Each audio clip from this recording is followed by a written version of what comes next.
I'm Jennifer Walters. I'm a normal lawyer. Well, not that normal. These transformations are triggered by anger and fear. Don't make me angry. You wouldn't like me when I'm angry.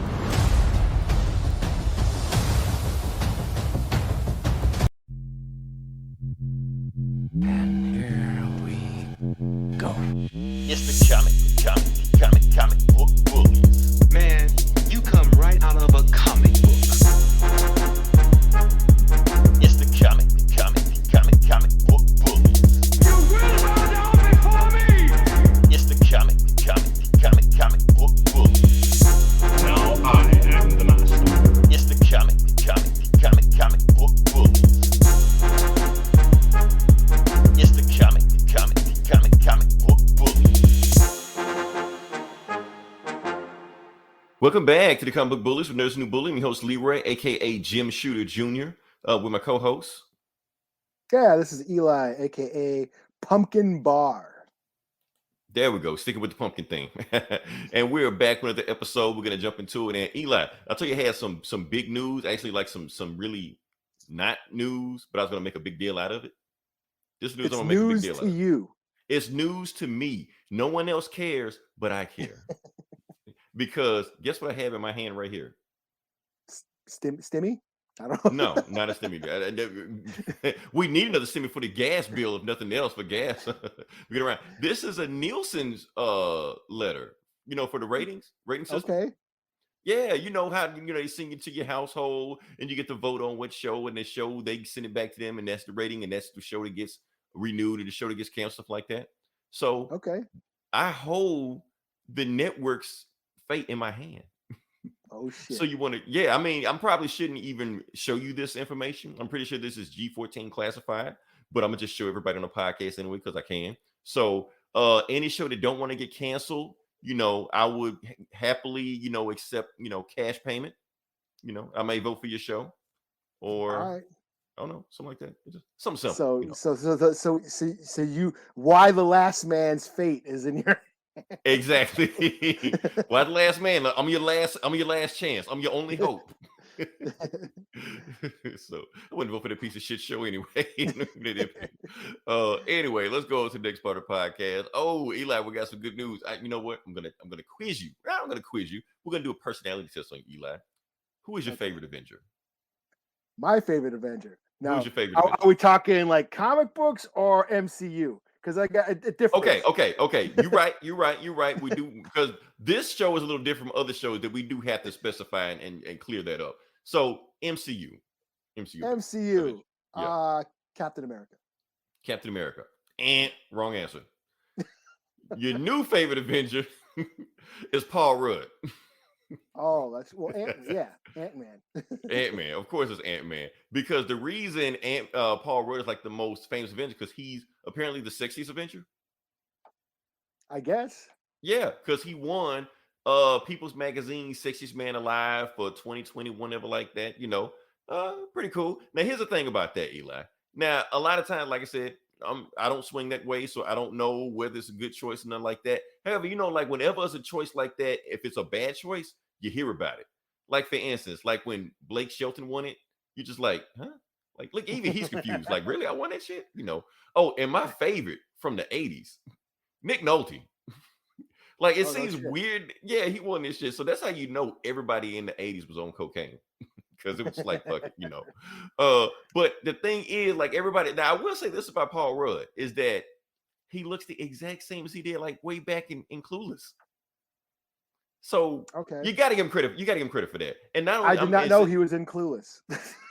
Have you seen Clueless? Because I have not seen Clueless. I'm sorry. Okay, I imagine it. So basically, that's your end, just like horror movies are my end. Like anytime you ask me that shit, and it's kind of weird. I'm like, Eli, you don't watch Clueless? Like I should be shocked. Yeah. Would you believe? You're right. I am shocked. Okay, so let's go some more your speed then. Let's. Okay, Halloween. Which one is this one? That's one of those where he was Tommy Doyle, wasn't he? Wasn't he Tommy Doyle. Okay, yes, he was Tommy Doyle. So he was in one of those before Anthony Michael Hall in the new one. before Anthony Michael Hall. So apparently he's supposed to be the same age as Paul Rudd. I think that's why they didn't bring Paul Rudd back in Hollywood, Halloween, whatever it was, because he doesn't look like he's in his 50s. This guy looked like he's in his 50s. Paul Rudd just shows up to be like, no, go get your dad, not you. You know. Yeah. So that's my whole thing like that. So yeah, but the thing about Paul Rudd is that, all right, I'm gonna just say this and just leave it alone, because eventually he's gonna get to the point, because he's not aging. All of a sudden, like, we're on to him, we're on to his secret. So all of a sudden we're gonna start seeing Paul Rudd Jr., you know, with like a mustache or a beard or something like that, but it's really just him the whole time, you know. Then his granddad, then his dad after that, and they're gonna have like some dynasty of Rudds, the Rudd dynasty, you know. That's all I'm saying. The Baldwins. See, that's how I know you haven't seen Clueless. What? because they call him a Baldwin in the movie. Oh, really? Yeah, they call him a Baldwin. So see, because Alicia Silverstone, whatever her name was in the movie, made up that any sexy guy is called a Baldwin. So when she saw Rudd, he's like, you know what? He's kind of a Baldwin. But now, that's how dated that movie is, because you can't use Baldwin in that term nowadays. Because Baldwin means. In fact, I actually second guessed even saying his name. It was in the back of my. You heard some shit. You were like, Alec Baldwin. Yeah. What door am I going to open when I? Yeah, he's canceled now, so we can't even go that route. So, yeah. Anyway, moving on. What do we got next? Okay. Oh, I'm up. Okay, Eli, I saw a movie. Did you? Honestly, because you know that's not my thing. I don't do that, but I decided to go ahead and do it this one time. Decided to, pitch in. Go on for this the thing. movie. I was going to watch this. It was going to watch this. Okay, you should have watched. Well, I'm not. Should I'm I not watch going to. it? Should I watch Okay, it? to be continued. But I will say this: it is the highest, like, rated, not rated, but like the highest watch movie in Netflix opening weekend ever. Oh, no shit. So yeah, so it's like it's a big deal. For those who don't know what Red Notice is the movie that where you got Gal Gadot, you got Ryan Reynolds, and you got The Rock playing. I guess I gotta describe the plot of this movie, because the plot was all over the place. I mean, it was all over the place. I mean, like, what you have here is a heist movie, Indiana Jones movie, a prison break movie, a buddy cop movie, and a romance movie all in one. And it's like I said, they just throw everything in it. You watch this movie, you get exactly what you expect. Ryan Reynolds is Deadpool. He's just Deadpool in this movie the whole time. It doesn't matter. Rock is playing The Rock. He's playing, Hobbs or Shaw, whichever one. I get him confused. The Rock. He's playing The Rock. He's playing The Rock, yeah. So they're doing their usual stick what you expect. The surprise here was Gal Gadot.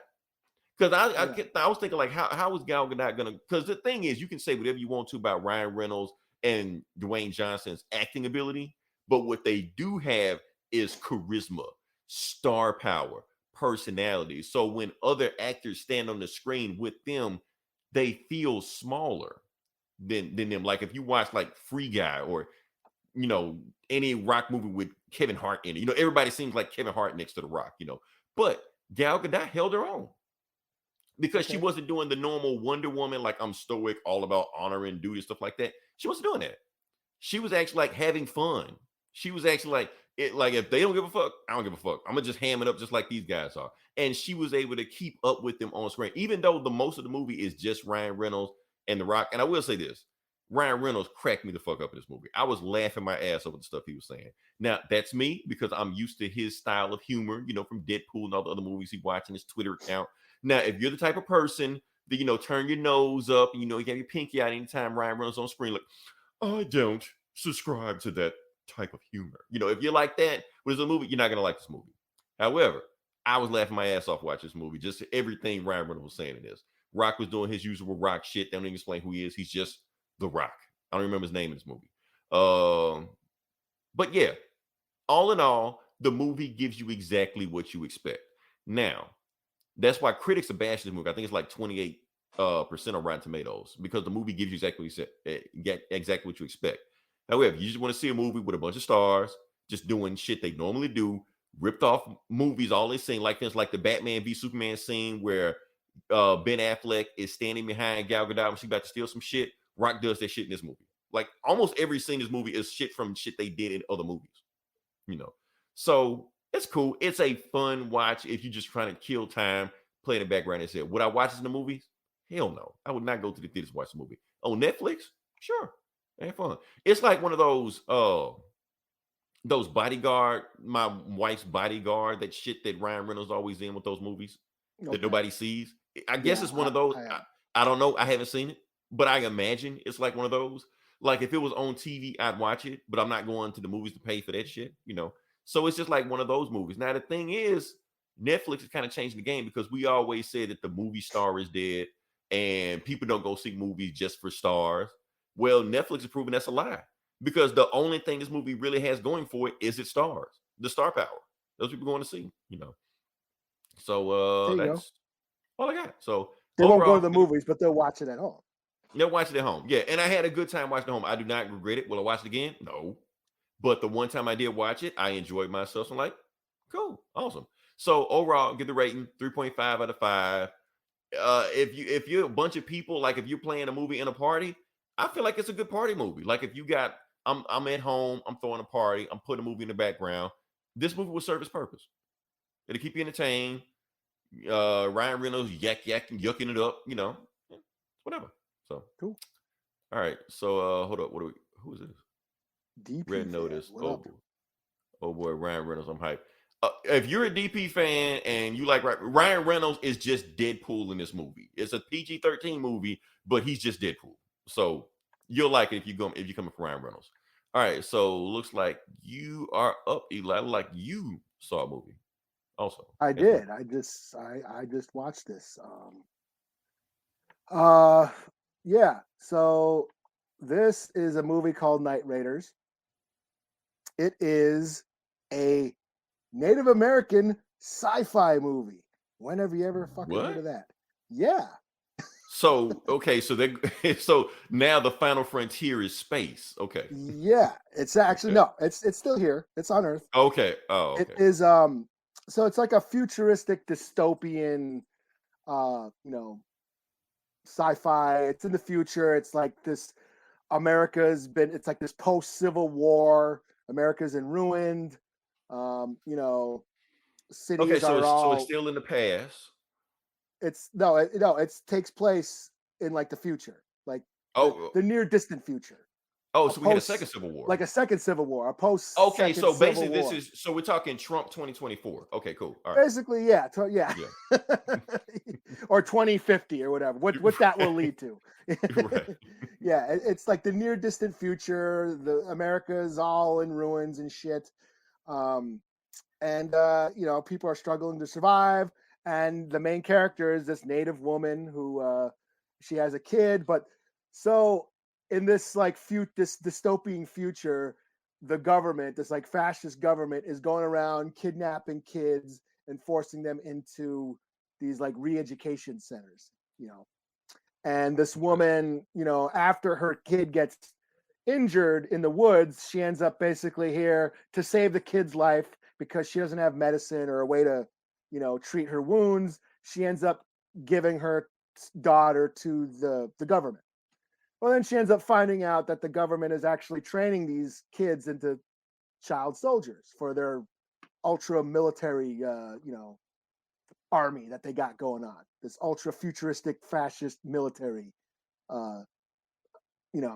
So she ends up banding with a bunch, this native tribe. They're like freedom fighters. So she ends up joining them, like a resistance, and to go get the kids back. So that's basically the gist of the story. But this was written and directed. What's her name? Denise Goulet. She's an indigenous filmmaker, written, directed, and produced. Cast is a bunch of indigenous actors in this. So it's like it's a straight up indigenous film, but it's also got it's sci-fi, which is we don't, like I'm saying, natives are starting to branch out into genres. You know what I mean? And we have Blood Quantum, which was horror and stuff, and now we have like sci-fi. They're basically it's basically bringing up the issue of residential schools and what that did to Native people. The kidnapping of kids and forcing them into these boarding schools to assimilate them into white culture. That's basically the theme here. We're they're dealing it only in the future. So it brings up the Native futurisms and how to talk about these issues through genre filmmaking, through sci-fi, through horror. Same thing with Blood Quantum. Blood Quantum, you were able to talk about, Native issues through the horror genre. And I think that's what they're doing here, So I thought it was really cool. It does have a low budget. They're not going to give natives a big Disney, money to make this big, sweet, epic, movie. It is a low budget flick. Until Red Wolf, gets his spin-off. Yeah. Yeah. But it focuses more on the drama. It focuses more on the emotional, relationships between the mom and the daughter, and the end. But the ending was really cool. I don't want to spoil it because it was, it blew me away. The ending was what made it for me. But it's basically kind of like Children of Men with natives. I don't know if you've seen Children of Men. It's an awesome flick. It's basically the same vein, dystopian future, cities are in ruins, people are struggling to survive, and they're in this ultra fascist military government that's, keeping everybody down. And she's this resistance fighter who joins this, freedom fighter group to take back the kids. So it was pretty inspiring. I dug it a lot. And yeah, pretty cool. So give it a thumbs up. Like I said, it's like we're in a time where like it's a native renaissance as far as like indigenous filmmaking and TV shows and all that stuff going on. Blood Quantum, this movie, got Reservation Dogs. We had, Rutherford Falls, Molly of Denali, a lot of cool shit. Yeah. Echo. We're going to talk about that. We're going to talk about it. All right. So where did you watch the movie? Because I was going to ask you, but I'm asking you now. So. It's on demand. I heard about this flick, because I got my ear to the ground all the time as far as, native films go. I heard about this movie last year, and I've been waiting for it, and they finally released it on demand this weekend. Of course, they're not going to, native films don't get a wide release like most movies. You really got to search out native films. And so I waited for this, and it finally released on VOD, and I checked it out. Cool. So you'd already knew it was coming. You just waited for that. Okay, nice. So, yeah. So Night Raiders, written, directed, produced by a native indigenous filmmaker, starring natives, sci-fi, science fiction, and natives, and it blends the two together. You blend it has plenty of native culture, language. You hear them speaking their language. You hear them talking about their old stories, but it blends into the sci-fi genre very well. And like I said, the ending right out of the Matrix, I was like, "Holy shit, that's dope!" Okay, so don't spoil it because I feel like it is going to be, it may get picked up by somebody, because all you got to do is get picked by Netflix or go on Amazon Prime, something like that. Boom, there you are. Yeah. And I guess it went to the Toronto Film Festival, and that's where it got picked up by Samuel Golden Mayer or whatever that American film distribution. So it is getting a wide sort of release on VOD and stuff, but but I don't think it's getting it. I'll check it out. It might go to theaters. I don't know. I'll see if it goes to theaters, but it is on VOD if you want to check it out. I rented it on Vudu, so cool. All right, so let's move on past it. Like I said, we're going to talk about the big thing that happened, I guess, this week. It is in the theaters. It is in the theaters. Okay. It is in the theaters. Turns out Red Notice in the theaters also. I didn't know that. Oh, like in the theaters right now, but nobody saw it. But yeah, in the theaters. Yeah. That's what I'm saying. Nobody's going to see that shit in the theaters. I don't care who you got in it. Yeah, it's playing at one theater in my town. Cool. But it's getting a theater release, so that's pretty cool. So nice. Okay. All right. So like I said, we're gonna talk about the Disney recaps like that. We're not gonna do a an hour and a half breakdown of the. Honestly, I didn't even see the shit. I just saw like the recap of whatever Marvel has on their website right now. Just kind of went from there. I will throw up this quick graphic real quick, and just to give you a clear view of it, I'm gonna do something I normally don't do and remove the banner. Let's see. All right, so Eli, I think you kind of already spoiled it, but I was going to ask you, which one are you looking forward to the most? Huh. Ding, What ding, is ding, that ding. Spider-Man? Is that an animation or is that a show? Animation, because you know they're still Okay. not allowed to use live action Spider-Man with Oh, Disney. well then So there's yeah, then their it is Echo. okay. So if it was live action, it would have been Spider-Man. Yeah, if it was a live action Spider-Man show, I'd be all over that. Wow. Okay, I wasn't expecting it. Okay. Wouldn't you All right. be? I would. Yeah, I wouldn't say maybe my favorite. Let me look at this list. Look at this list. If it was live action Spider-Man, yes. If it was live action Spider-Man, it would be my favorite one. But since I already knew it wasn't. So, Yeah. what else am I looking forward to? We got What If season 2. That's cool. How do you make a Groot show? How? Is that animation or is that Does it matter? CGI? Doesn't matter. It's Groot. But my thing is, what is he going to do? I mean, what is he going to say? All he says is, "I am Groot." So that's the whole show. That's just it. Just what we got? Iron. What I was about to say Iron Fist. Ironheart. Ironheart. Yeah. Anyway, put the graphic back up. Matter of fact, get us back in there. So what else we got? Basically everything but what we really want.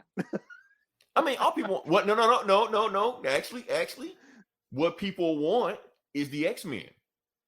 And they gave you the X-Men. Yes. I was gonna say Fantastic Four, but Nobody wants the Fantastic Four.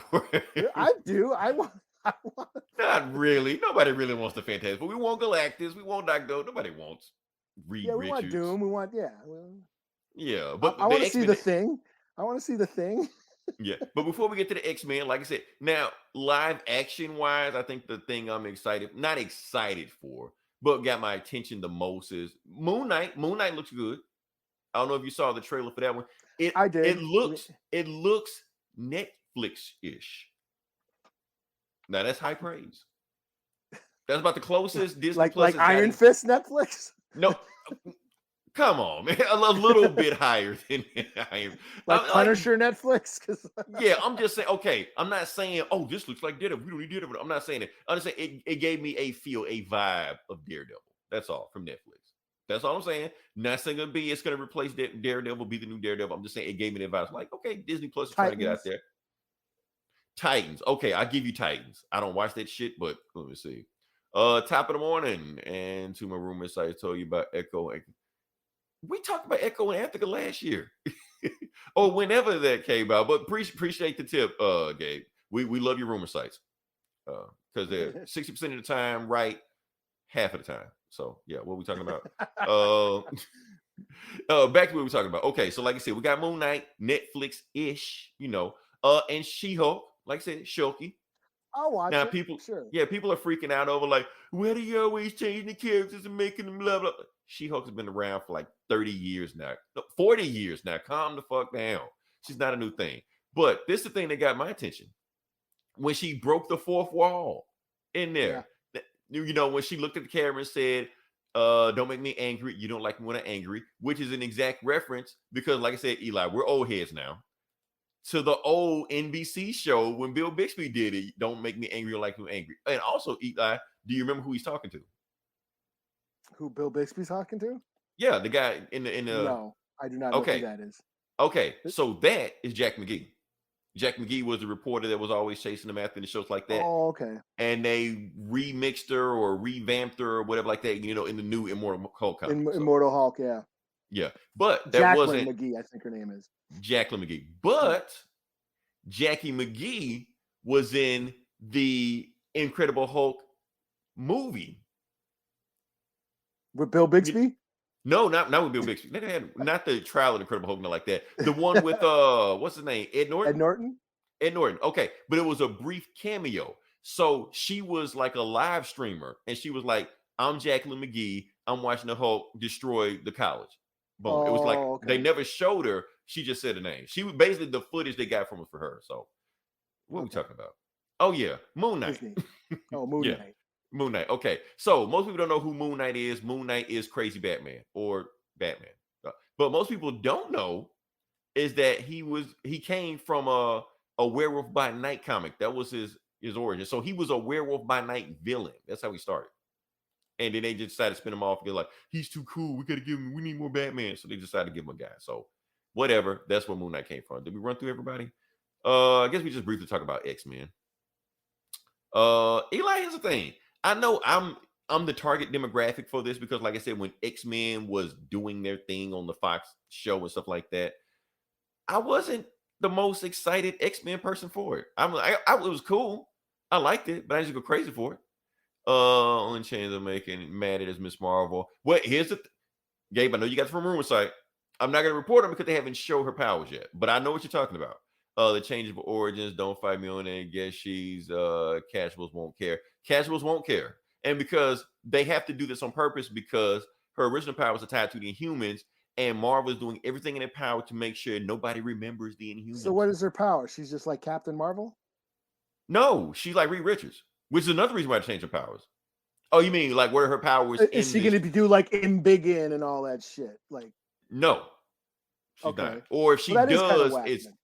well, I mean, because she was an Inhuman, that's how her power. So they got to make sure people don't remember the Inhumans, So I think she's like a Green Lantern or some shit now, kind of. Which I saw in the trailer that she's wearing the Captain Marvel Captain like, Marvel spacesuit. stuff, yeah, because she's a Captain Marvel fangirl. That's that's on brand. That's what her thing is, But yeah, they haven't actually revealed her powers yet.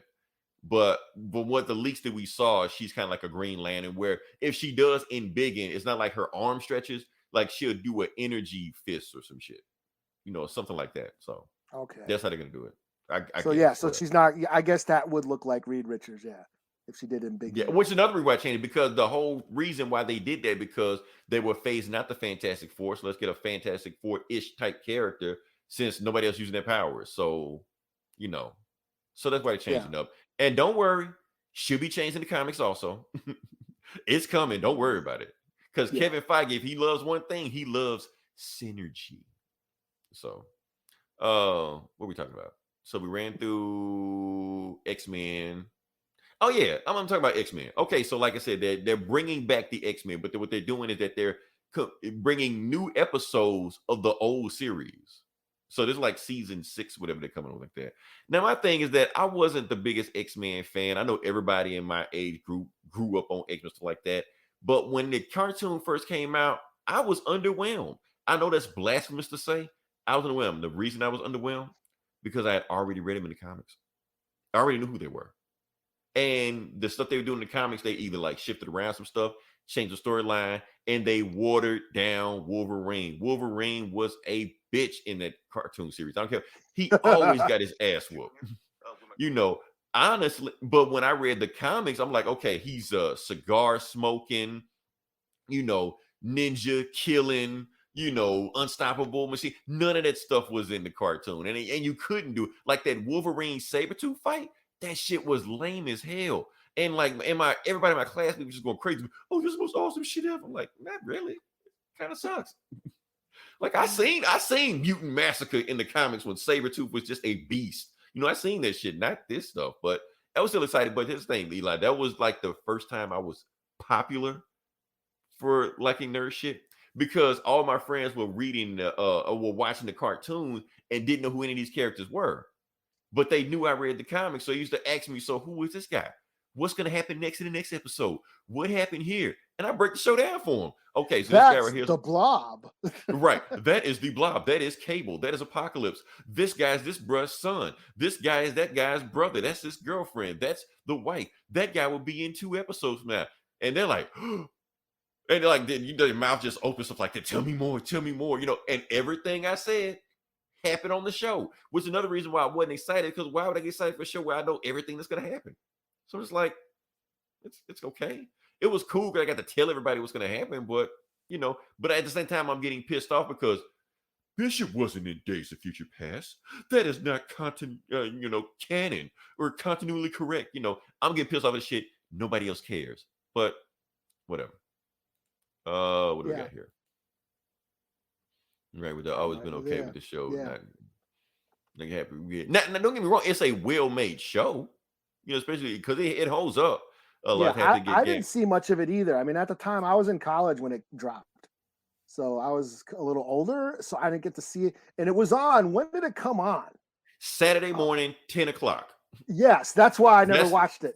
that's right. Most people don't even remember said it was a Saturday morning cartoon. Yeah. They don't exist anymore. But yeah, And that's that why was I mean, Batman was on every day, and I was watching Batman in college. well, Batman came on at 4:30 In the after school afternoon. I because used to I watch know it. because I used after school come home watch it Batman animated series. Yeah. Boom, it was there.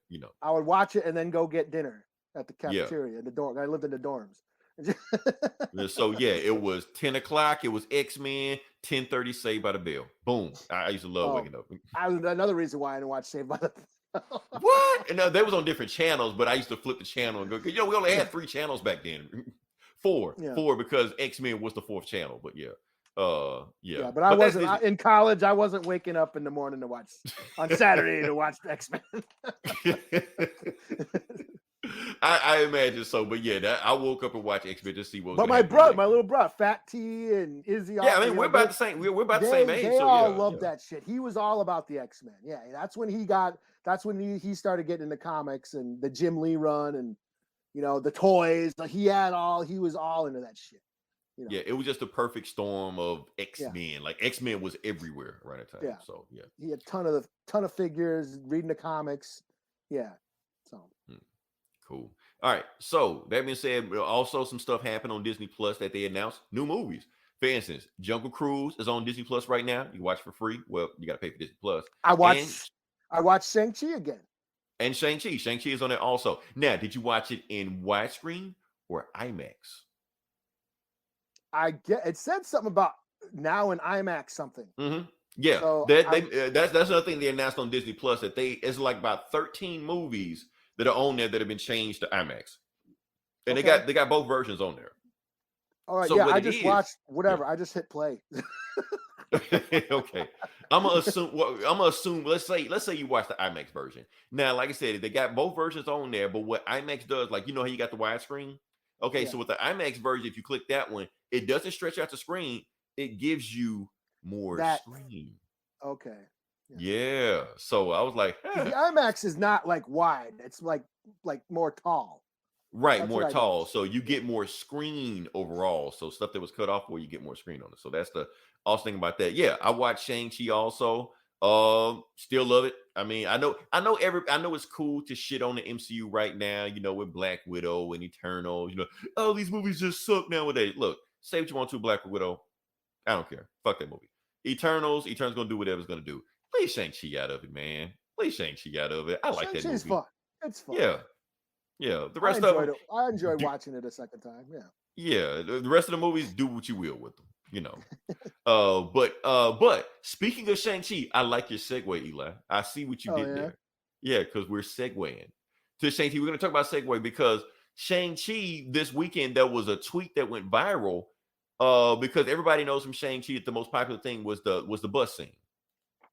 So the bus scene, that was actually a bus driver, a San Francisco bus driver that broke the scene down and kind of cinema singed it. So he said he went through and named all the stuff that was wrong with just that one scene. And we're gonna go through it, and I'm gonna break down what he did on there. Now, first thing he said, he was talking about the bus. He said, first thing, that bus is way too clean. No bus is like they clean. So that's one thing. And then the guy came up there, gave Shang-Chi a hard time. The first thing Shang-Chi jumped up, punched him in the stomach. So this is another sin. The first thing that bus driver should have did is stop the bus. When people start fighting on the bus, you do not keep driving. But whatever. I've been on buses, and that. Right. But he said this would happen. A dude will pull out his photo and film the bus while it's going on. So he's supposed to stop the bus and kick him off the bus. Then when Razor Fist started chopping up the bus and he cut the fuel line, the brakes didn't work. Okay, so the bus is out of control, stuff like that. You still have the emergency brake. The emergency brakes still work. They don't make buses where they just work on regular brakes. They don't make cars like that. So he should have still been able to stop the bus. Also, the bus driver, he has on earphones while he's driving the bus. It's like he's running a podcast. You are not running a podcast. You are driving a bus. And then he turns around and looks at the fighting. You're supposed to not turn around. You're supposed to look in the rearview mirror. But he actually turns around, takes his eyes off the road. Then when something happens and he runs into like a porch or something like that, he bumps his head on a thing and then knocks himself out. He gets knocked out. Yeah. He wasn't wearing his seatbelt. He's the bus driver. Who trained this guy? So anyway, it's what COVID, man. They're hurting for fucking help. Anyway, that's the thing. So when I read the tweet, I was like, yeah, all that makes sense. But for all that to happen, for Shang-Chi like beat all these assassins on the bus while the bus driver is still going, he basically has to be the worst driver in the world. So basically what we know is that he lost his job after that. The guy got fired. So anyway, you know. Also noticed he's like the route is different or something. He was talking about. He also pointed, the route is different. He wasn't supposed to do this. That's not where you go because according to he broke it down. I was like, yeah, it does make sense. But I say that to say this: it's a movie. Now I understand this guy. He's going to break it down because he's having fun. But a lot of time people will watch those YouTube shows like Cinema Sin, stuff like that. And I know we're not supposed to plug other YouTube channels like that, but they'll take it like it's the gospel. It's a comedy show. They're doing it just to make fun of it. You don't take it and actually use it as a real review. Well, since I watched that and they pointed out this nitpicky shit, that made the movie sucks. No, it's just nitpicky. Every movie has this shit. It's a movie. So that's all I got. Yeah. Yeah, he wants better representation for bus drivers. Right. now he's woke, Oh man. Anyway, what do we got next? Bitch gay section. Did I delete the thing I had? I think I deleted the thing I had. Oh man. Oh well. Either way, what we got? Hold on. Kill him with realism. Yeah. Not you too, Gabe. Don't do it. Don't do it, Gabe. Apply logic. Right. Because any superhero movie, especially, you put logic behind it. Yes, it's dumb. But like I said, it's a movie. Anyway. Let's talk about Grand Theft Auto for a second. I want to talk about Grand Theft Auto just for a second because they released. Is that out again? Is that out yet? It would. Grand Theft Auto will never die. But I mean, they've done the remasters or whatever. The remasters are out. Yeah, I think it's just digital. So they remastered not 1, 2, and 3. 3, San Andreas, and Vice City. Yeah, those games right there. So, but not only did they re-release the games, the old versions of the games have been taken off the site. So you can't buy the old version of the game. You can only buy the remastered version of the games. So, but what they're saying is that the new versions suck. They said they're crashing, they're glitching, graphics look ugly, even uglier than the version that they had before, So, but hey, you can play it on the Switch. So that's a good thing. And now my thing about this, everybody's complaining about Grand Theft Auto, and they say that the gameplay doesn't work how it's supposed to. It's not supposed to.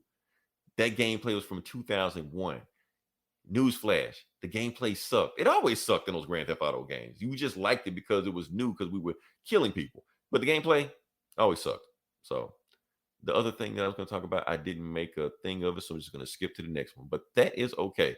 So, like I said, it's Comic Book Bullies, where we talk about the comic books, and we're going to jump into it. And Eli, you actually have more you actually have more books than I have. So I'm gonna let you go first. Okay. Should I start with Venom? Oh yeah, that was a new Venom book. I didn't read this book. I was going to, but I didn't. So yeah. I'm waiting for you to sell me on it. Well, I don't know if I am. Off to a good start already. So this is Venom #1 by Al Ewing. We're switching writers. Yes, so Al Ewing is now doing Venom. Donny Cates is doing the Hulk. They're crisscrossing. Okay. Yeah, we'll see how it goes. So Venom, this basically picks up after Donny Cates' run where Dylan, we found out that Eddie Brock had a son named Dylan who's got all the gnarly powers that he does. And so he gave the Venom symbiote to Dylan. And now Eddie Brock is the king of the symbiotes now.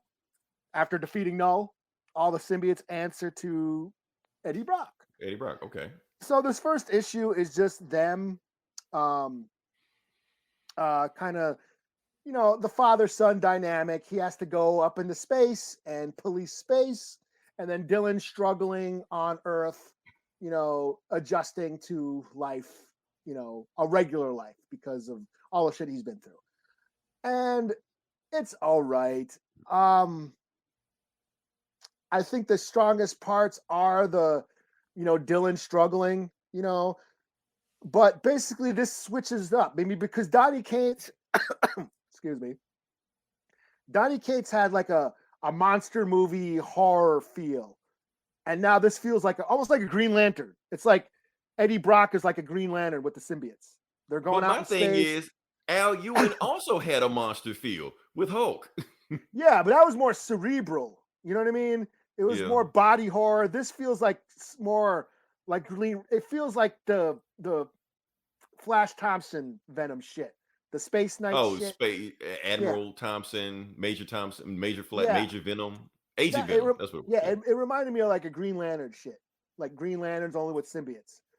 And then so did the Guardians of the Galaxy show up or some shit? Kind of like that, but on Earth, somebody's after Dylan on Earth, and that's where I was sort of responded to the Dylan shit. I didn't really give a shit about Eddie in space, fighting all the the Skrulls and all that shit, and I was like, this is just Green Lantern, Guardians of the Galaxy type shit. It's weird because normally when a writer ends a book, they usually put the toys back in the toy box. Always maintain status quo. But Donny Cates just like blew up Venom, turned him into a god, killed, Null, and killed the Celestial, and then here, you take the book. So now Al Ewing basically has to figure this shit out first, but he can make his own book. Meanwhile, with Hulk, he reset Hulk. So Donny Cates could just take Hulk and just do whatever the fuck he want to.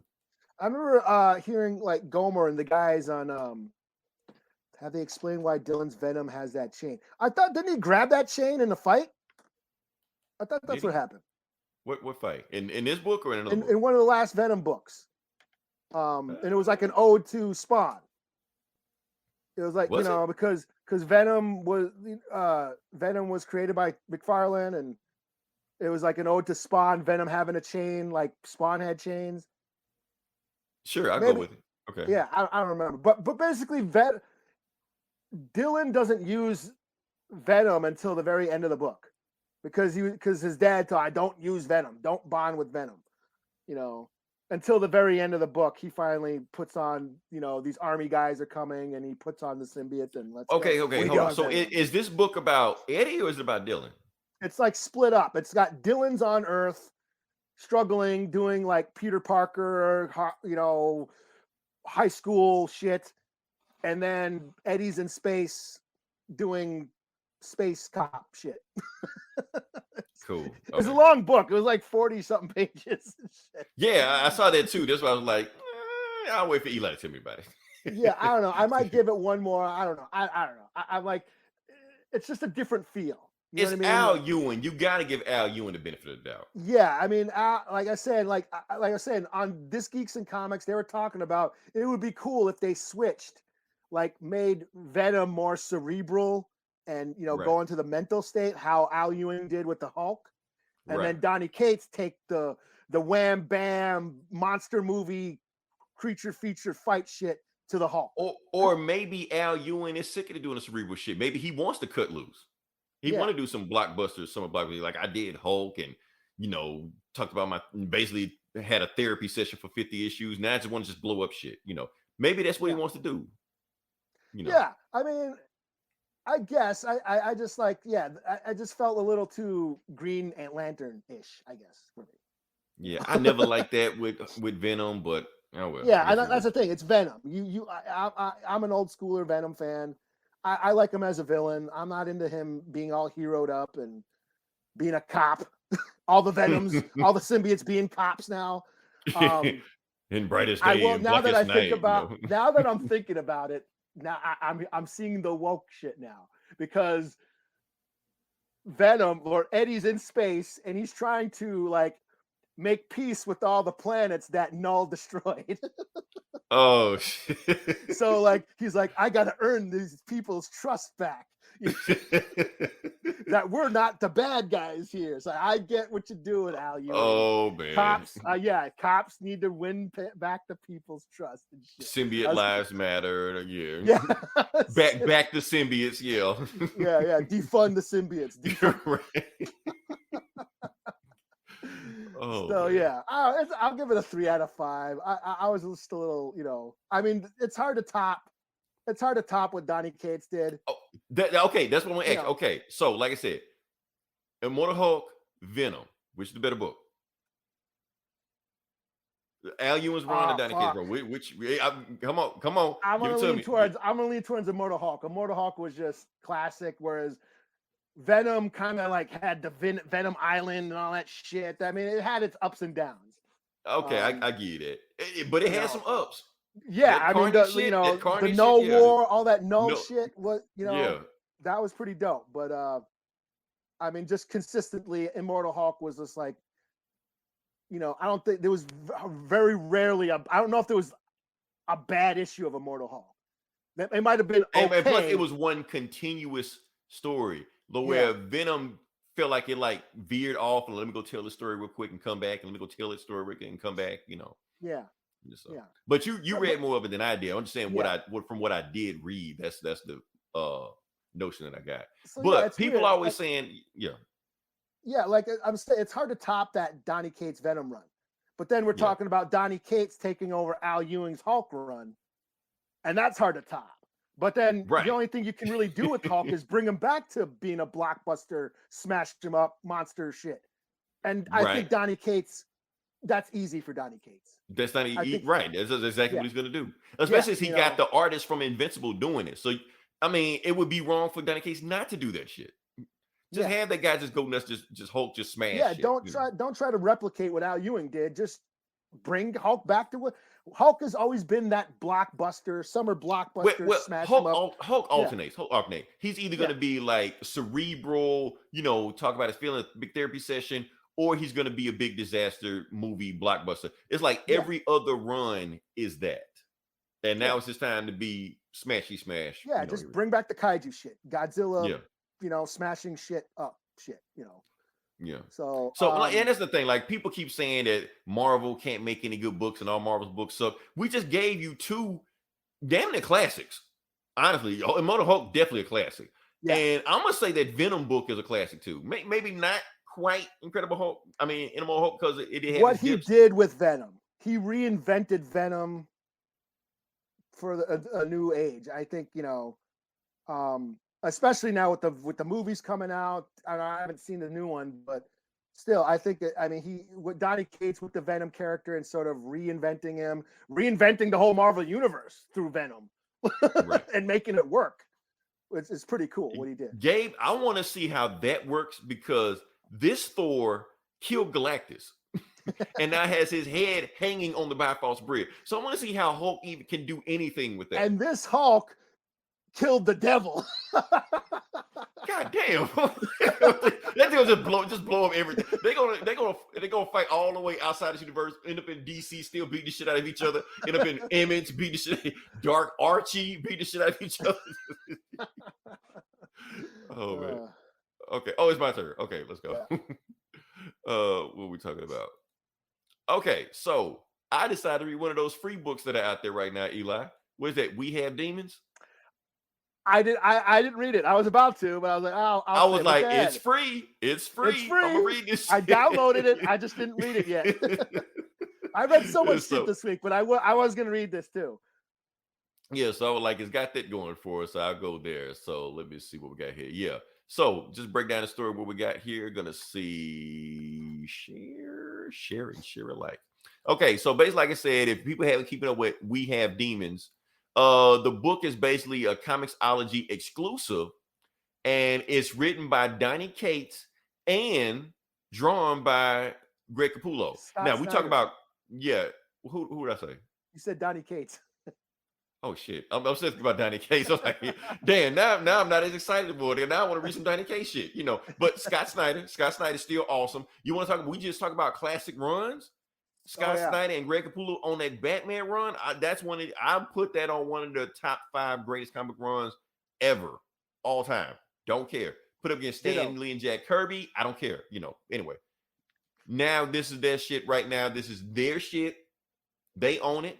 So let's see what we got going on with it now. This whole thing is about based bunch of demon hunters. So the first book was about how this girl named Lamb becomes this demon slayer. And at the end of the book, she meets this demon named Gus. So now this issue is about Gus. And the book starts off with Gus basically freaking the fuck out, about to kill everybody, and basically saying that in 1 minute I'm about to kill Lamb. So what's going on? Let's find out. So we get Gus's that long giant fuck. Yeah, seen that in the big two. You can't see that in big two. So this is Scott Stein, Greg Capullo with the leash off. They can do whatever they want to now. And we start off with an armadillo. And she's just like, you got to be fucking kidding me. Because her nickname is Armadillo or Dilla, something like that. And they're basically saying, you got to fight that armadillo. She's like, I'm not going to fucking fight an armadillo. You got to. This is where they're basically training her, to become this god demon slayer or whatever like that. So, and her weapon doesn't work because they're saying the reason her weapon doesn't work because she's not a believer. She has to believe in something. She's like, what? Like gravity, hygiene, what? And then the armadillo turns into a demon, and then she attacks and stuff like that. Like I said, Greg Capullo, he's just going nuts. Yeah, that's dope. Yeah, so she ran out the way. The demon armadillo is about to kill her and stuff. She stabs the armadillo, but since her faith isn't strong enough, the weapon doesn't work. They say, like, you got to believe in something. Concentrate. What do you believe in? She's like, love, family, and all that bullshit. Nah, it ain't working. Like, believe. Well, okay, taxing the rich, Beyonce, coffee, it ain't working, So then right before the demon armadillo kills her, then they decide to kill the armadillo and it's dead, her stepmom. Long story, not going to explain it. It, but maybe people listening don't know who it is. But yeah. So anyway, they go back because her training mission sucked. And we get to basically who is Gus the demon Gus. So apparently he's 100,000 years old. He was raised in a family. They knew about demons. He went off to go fight these demons. And the next thing he knows, he wakes up 100,000 years later by the demon slayers that we meet now. This happened, and they meet him 30 years ago. And he was rescued by Lamb's father, Cash. And they put him in a cage. They don't do anything with it. They like, should we kill him? Should we not kill him? Cash wants to keep him alive. And basically, Cash uses his axe. He takes a piece of an axe and he builds a halo. As long as Gus wears that halo, he thinks like a human, like he used to. He's a good guy. He's a good guy. Yeah, so he doesn't think like demon thoughts and shit like that. So, and for the next 30 years, they just go demon slaying and shit. And then and he's seeing Cass, even though he's never met Lamb before. He knows Lamb because he basically watched his family grow up and stuff like that.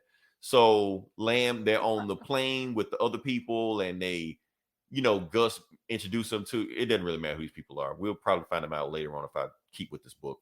But anyway, while they're going to get, because they're going to get they think another Halo meteor landed. And if it did, they can go make more weapons. And it's in the same place where they buried Cash, because Cash died in the last issue. So that's where they're going. They're going on a plane to go get the Halo weapons, to go get a meteor. And then while it's going, they actually get intercepted by another plane. A plane is in front of them. And the pilot's like, oh, shit. And it's a creepy looking family smiling at them. So you already know what that is.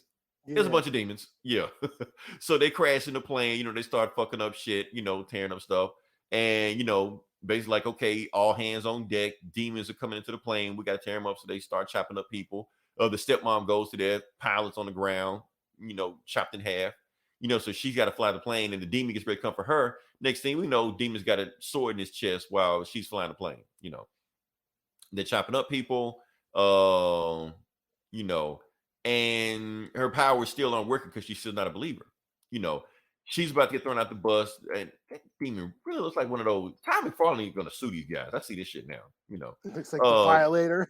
Yeah, like the Violator, just like the Violator. But anyway, Gus saves Lamb right before she's about to get thrown out the window, but one of the demons knocks off his halo.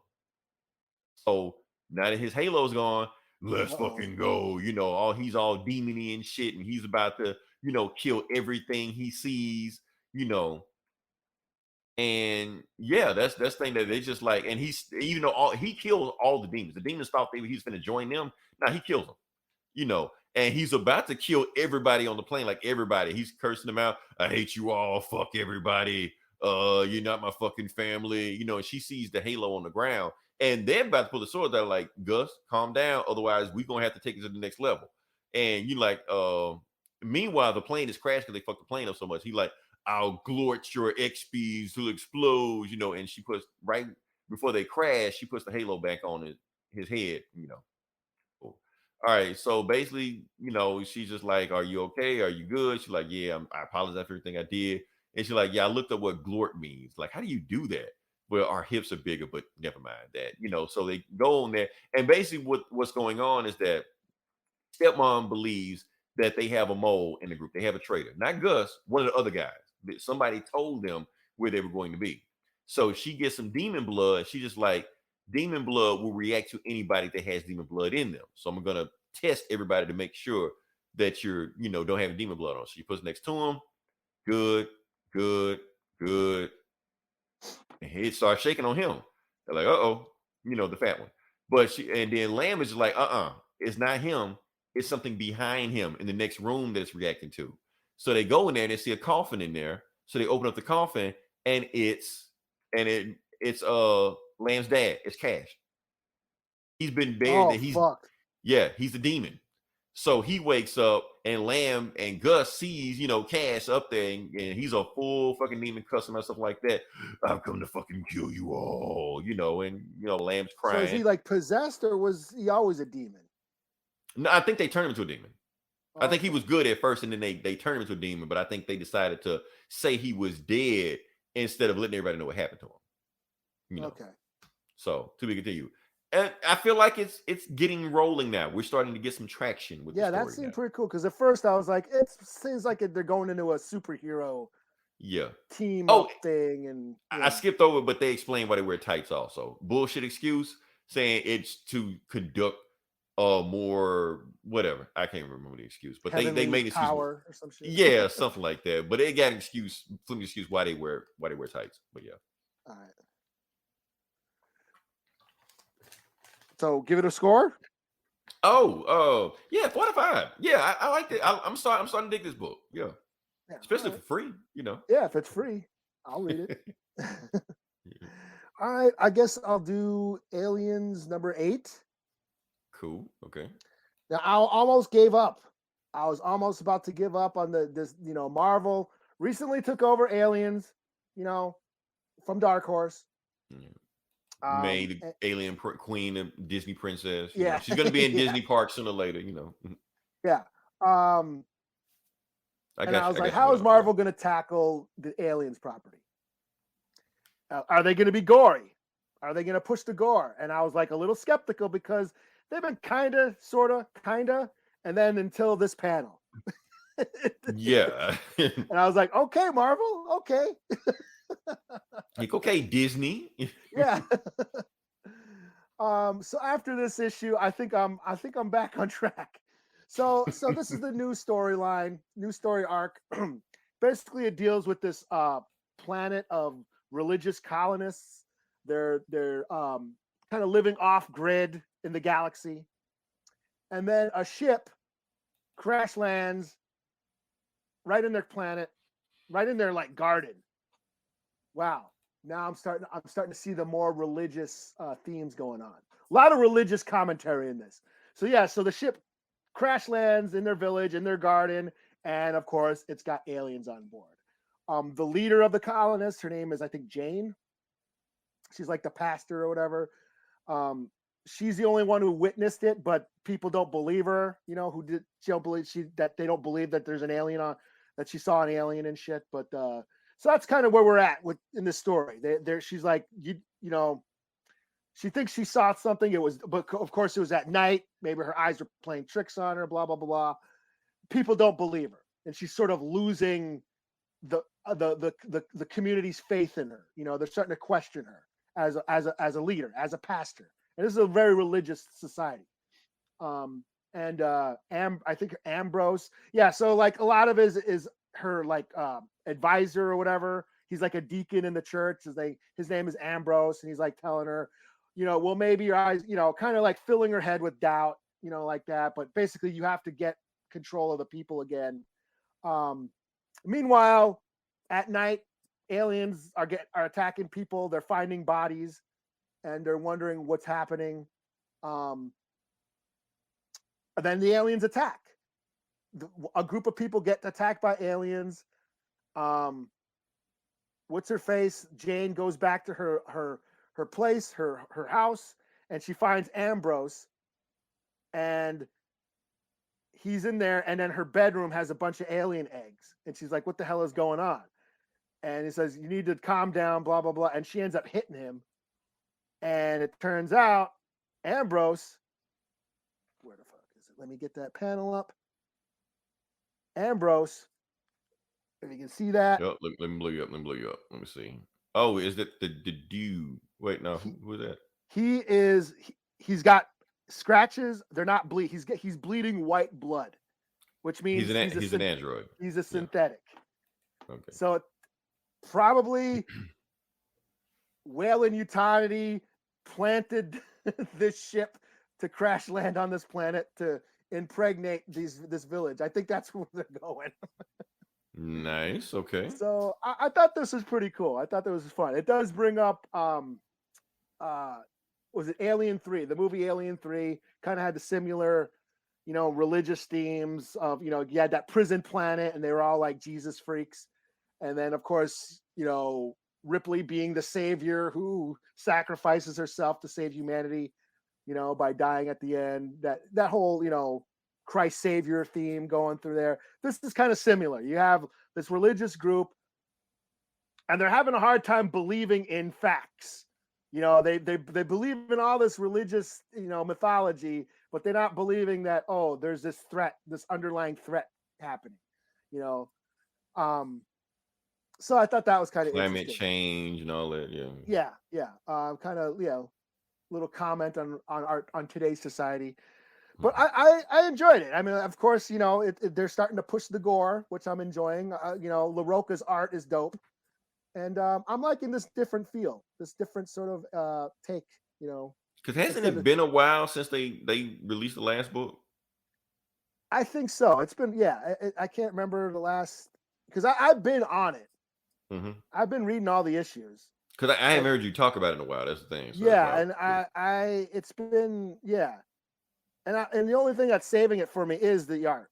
The story's okay, but I love the art, But this storyline, I got into. I'm, especially this issue. So the plot thickens, so to speak. So, this is a 4 out of 5. Cool. Okay. All right. So, next book I'm going to do is Static number 4. Okay. Yeah, Static number 4. So, like I said, another milestone book, another book I got for free. So I'm like, as long as y'all keep giving me free stuff, I'm gonna review it. So, with this book going on, like I said, the last where it's left off, like basically the government is rounding up bang babies, people that got affected by the Big Bang. So they're going after Static because they actually know, well, his arch enemy, Hot Streak, Hot Lips, Hot Wings, whatever the dude's name is, he let the government know that Virgil might have something to do with the stuff also. So they're at his house right now. So let's go to where we are. Like I said, the government is at his house and it's like, can we come in? We want to talk to your son. Like, my son ain't here. And they were like, where's your badge? And they flashed like a bullshit badge, like ATF. Like, unless you got a warrant, you ain't coming in here, And while they're going on, all the kids in the neighborhood start pulling out cell phones and stuff. Because like I said, that is the time period we're in right now, the climate we in. You see government officials, police and stuff like that, rats people. Yeah, they're going to pull out cell phones and watch what's going on. But what they're trying to tell them is that, no, we're not here to arrest your son. I have questions for him. We're trying to give him help. We're trying to give him treatment for what's going through him. And Virgil's like, nah, this is bullshit. I hope they don't go for that, So basically they say like, nah, y'all can get off our porch. If you ain't got a warrant, you can just leave, and Hot Streak is with them. I think it's his name. I can't remember his name. But and he just wanted to just burn down the house, you know. But he was like, nah, we'll leave. It's cool. You know. So while they're going on, you know, they have and basically just like, look, if anything happened to everybody with cell phones, but like anything happened to Virgil, this is going to the news. This is going to the press. Y'all ain't getting them, you know. So the family sits down and have a conversation with Virgil about what's going on. They were like, look, we know those people came around here, but it's some weird stuff going on. Like at my school, everybody that's been that was at that place at the Big Bang rally is kidnapped. You know, and eventually going to come for me next. I might go down and there's something may happen to me. And she's like, why don't you go stay with your aunt? She was like, no, I want to stay with my aunt. You know, stuff has happened to me. I know you want me to be safe, but weird stuff is happening with my body right now. And I don't know what's going on. Maybe I should go with them.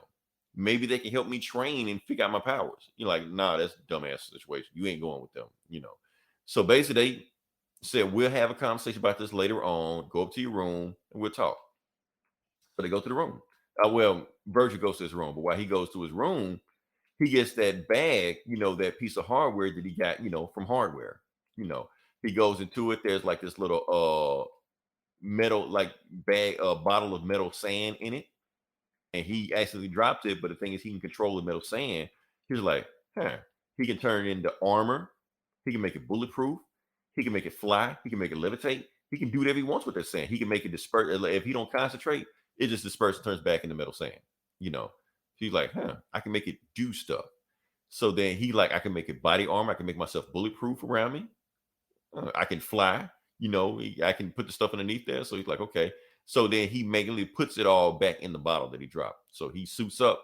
He's like, I'm going to go, you know, rescue these bang babies, find out where they kidnapping them and taking them to. So his buddy has been keeping tabs on the whole time. He knows where they are. So he goes out there. But before he goes, his sister is there, and his sister's basically telling him, like, look, I won't tell mom what you're doing, but when I was in that hospital last night, while on the ambulance taking a sick kid back, some crazy guys pulled up in the van, took him, and we don't know what happened to him. So whatever happens to you, if you get hurt, don't call the police, don't call 911, call me, because you call them, somebody's gonna take you, and you ain't coming back. You know. So they go. And he's wearing a Malcolm X hat. They don't do that in 2021. I was just about to say, is that? Yeah, I mean, do people get that these days? I don't know. I don't know if people get that. You know, that's the thing because back then everybody was wearing Malcolm X hats. Yeah, right. They really monetized Malcolm X. But nobody's doing that now. So, like a kid in 2021, 16-year-old, they wouldn't do that. But like I said, this is Milestone doing throwback stuff. But they could have switched. They could have gave him, I don't know. What could you give him? I don't know. Something. But anyway, she's telling him since you civil rights leaders, a BLM or something. I don't know. Or is that too on the nose? He got his powers at the Black Lives Matter rally. So it might as well be. But I'm saying, would a BLM be the equivalent of an X? You know, back then. But you know what I'm saying? I see what you're saying, but I wouldn't see anybody actually wearing a Black Lives Matter hat. That's the thing. Like they would say it, but I don't see anybody wearing Black Lives Matter. That's a whole different situation that I may or may not address. Can I address it? Can I talk about it? Okay. Sure. Here's the thing. I'll talk about it. Let's just briefly talk about it. I'm gonna talk about how Black Lives Matter affect Black people. So, like I said, I believe in the movement. I don't believe in the monetization of the merchandising of it. And I feel like a lot of other Black people feel like that also. Because when you spend money on Black Lives Matter, who is that money going to? Now, I've done some digging. I know who that money is going to. That's why I'm just like, I don't wear any Black Lives Matter merchandise or paraphernalia or anything like, or swag, or whatever you want to call it. I don't do that because I feel like I'm putting money in the wrong people's pocket that don't see that money. So I feel like Virgil wouldn't do that. That's my thing. That's kind of how I felt about the, Malcolm X being on shirts and hats and back in the 90s when now that you mention it, I can see it. It's at the time you don't think about it. You're just like, people are profiting off this. Hollywood is profiting off this. You're right. You're absolutely right about that. So, but here we are again. They did make the movie, but when you think about the making of the movie and how they pulled the budget and Spike Lee had to get a bunch of like out of his own actors pocket. Yeah, he had to pull out his own pocket. Yeah, to to finish the movie, out of their own pocket and stuff, and then to go and make all this merchandise. right. It's like, yeah, that's just Then what I it's thought of.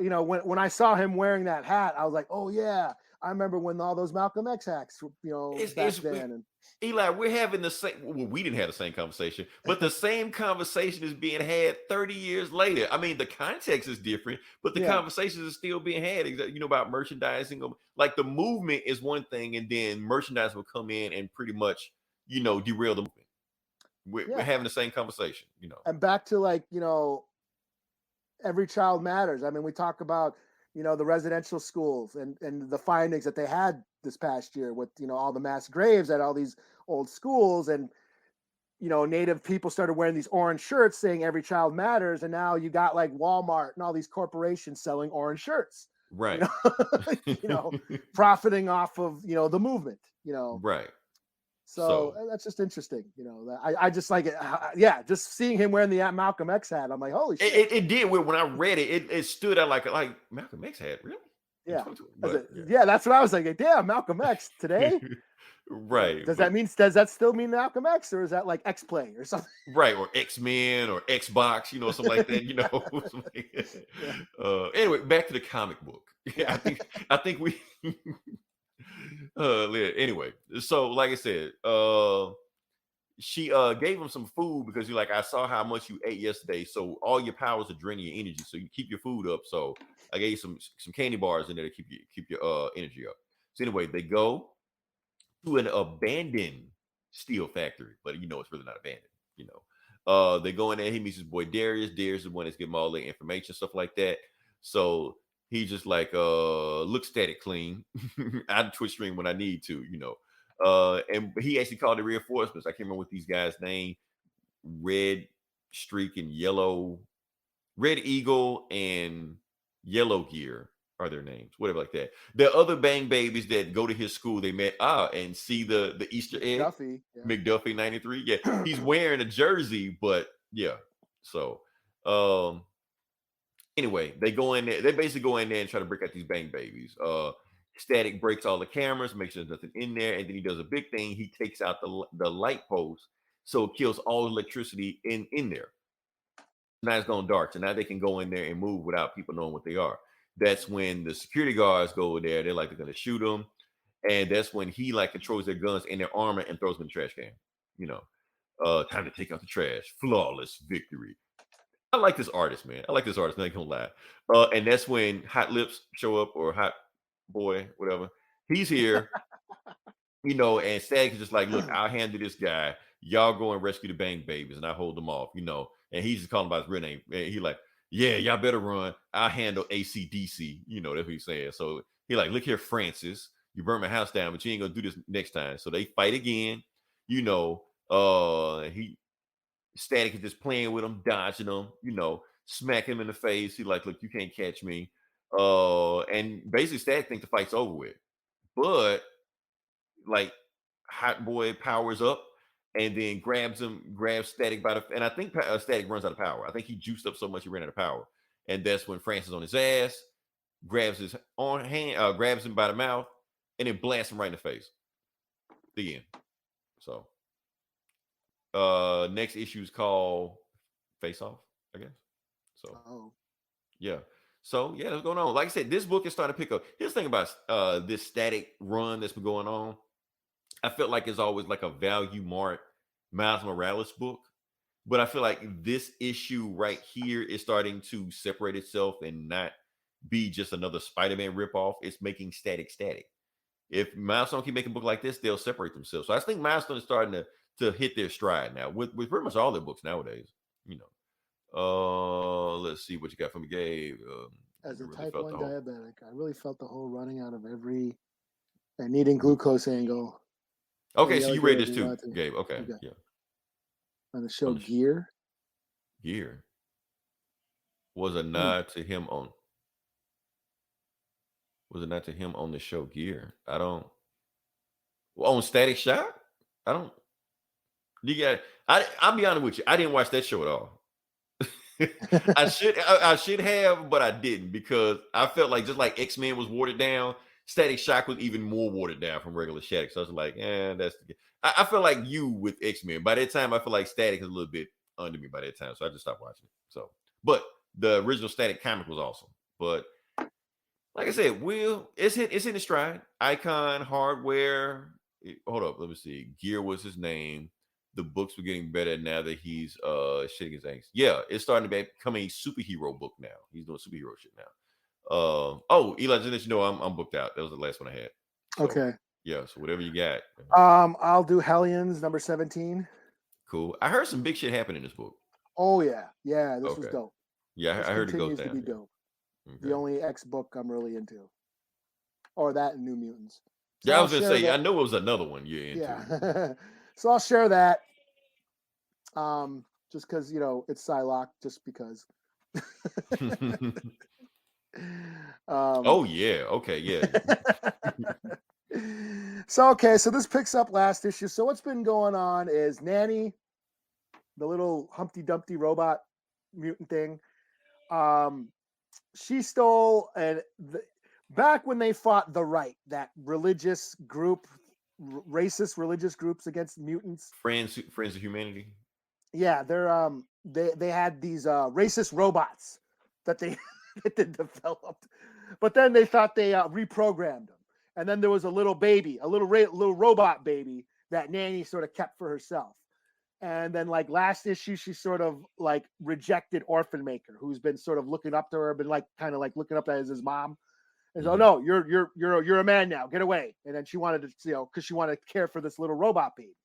So of course, and then the Right blew up her ship, and so after that, after Orphan Maker thought Nanny was dead, and now she also rejected him, he went on a rampage, and he's just fucking up the place. And then meanwhile, the crew broke up, after that whole shit with,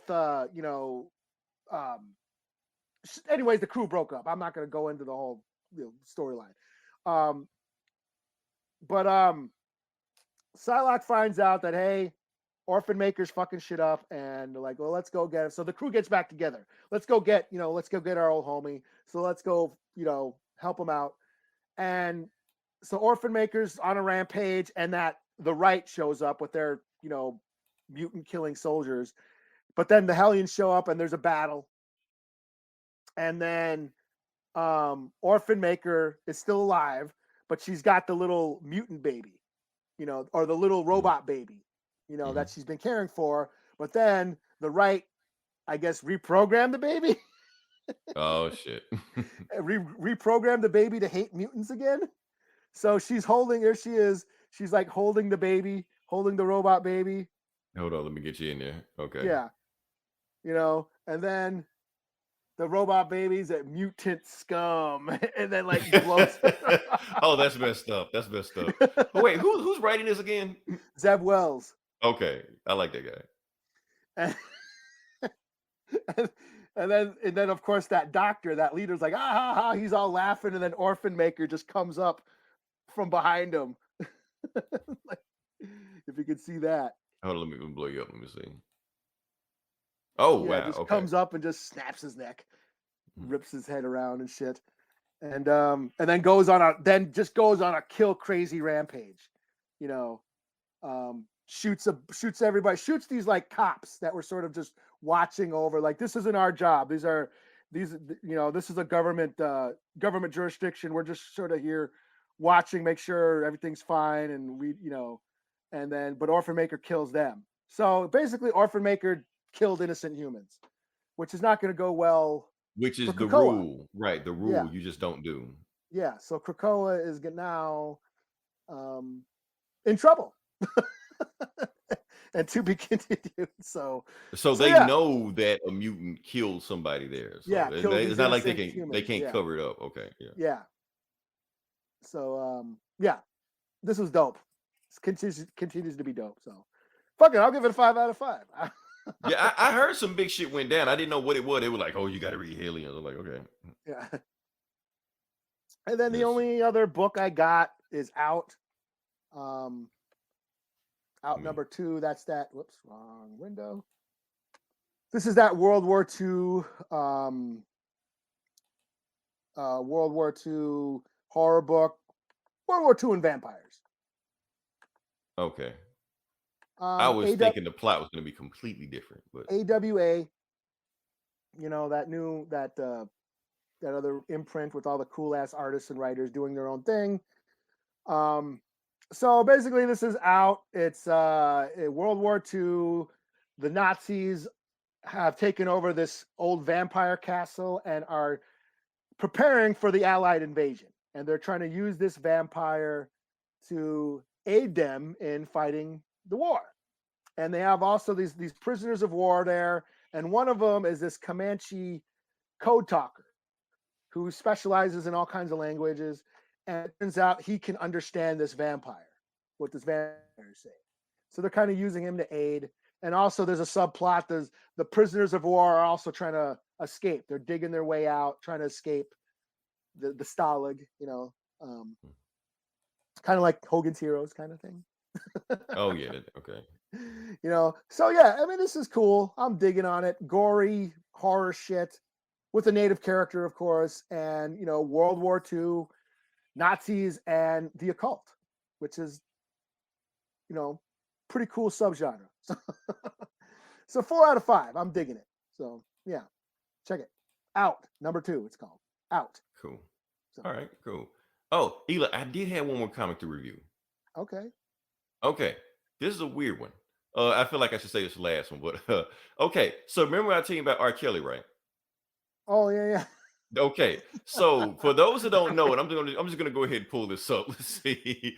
All right. So for those that don't know, R. Kelly is in prison, but his cellmate drew a comic about them.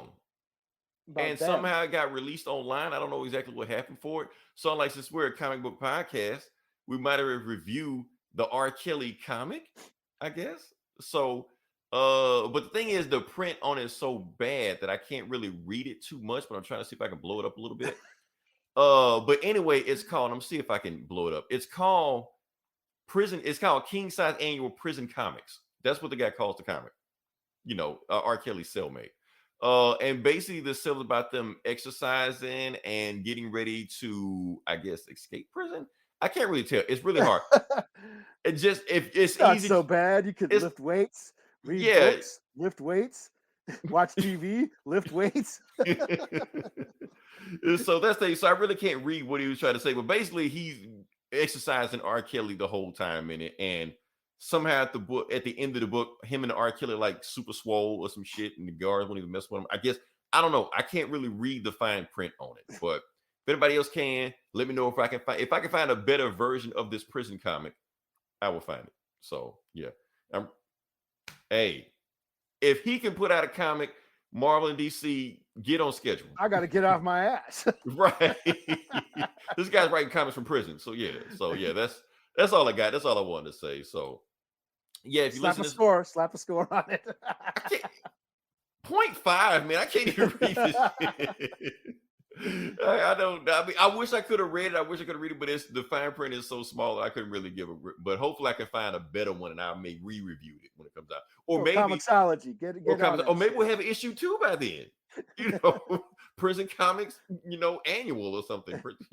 Giant size prison comics, But yeah, okay.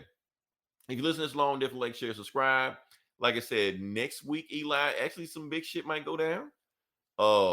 Spider-Man Far From Home trailer 2 comes out. Oh, the trailer. They're saying they're so big that they're renting out a theater. Like Sony's renting out a theater to show fans early.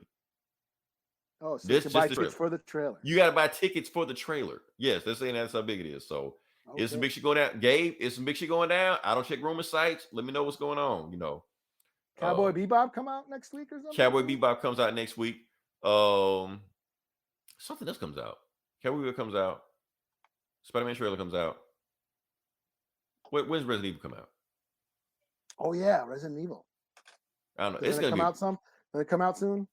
I think so. I think Resident Evil comes out this week also. So, all right. Like I said, next week we got stuff to talk about. This week we had nothing to talk about. All we can do is just talk about was Shang Chi getting shitted on by a bus driver. So, but we made it work. We made it. So hopefully everybody enjoyed the show. Definitely check out other podcasts. We got this Geeks and Comics. We got Get Valiant. Hold on, let me see. Gotcha. Already comes out 24. Oh, so that's not this week. Okay. Yeah. But until then, this is Leroy. This is Eli. We'll talk to you guys next week. Same bully time, same bully channel. Wait a minute, this love started off so tender, so sweet. But now she got me smoking out the window. Must have spent 45,000 up in Tiffany's. Oh no! Got a badass kids running around my whole crib like it's Chuck E. Cheese. Whoa, whoa! Put me in the jam with an X-Men in the UFC. Can't believe it. I'm in disbelief. This bitch got me paying her rent, paying for trips, diamonds on her neck, diamonds on her wrist, and here I am all alone. I'm so cold, I'm so cold. You got me out here. Smoking out the window. Smoking out the window. Singing, how could she do this to me? How could she do this to me? Oh, I thought that girl belonged to only me. But I was wrong. 'Cause she belonged to everybody. Ooh. Just the other night, she was gripping on me tight, screaming Hercules. Got me in the club looking for a new love, someone help me please. Baby, why you doing this? Why you doing this to me, girl? Not to be dramatic, but I wanna die. This bitch got me paying her rent, paying for trips, diamonds on her neck, diamonds on her wrist, and here I am all alone. I'm so cold, I'm so cold. You